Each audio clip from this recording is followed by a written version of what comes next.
संत मुक्ताबाई, जनाबाई, सोयराबाई, कान्होपात्रा या स्त्री संत रचनाकारांनी विटेवर उभ्या असलेल्या विठ्ठलाला आपल्या अंतरीच पाहिलं. त्याच्याशी त्या चालू बोलू शकल्या, भांडू शकल्या, त्याला प्रश्न करू शकल्या.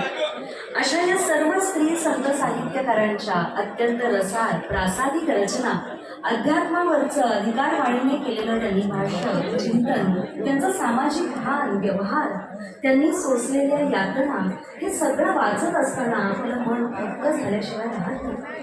कुठून येत असेल बरं अशी अलौकिक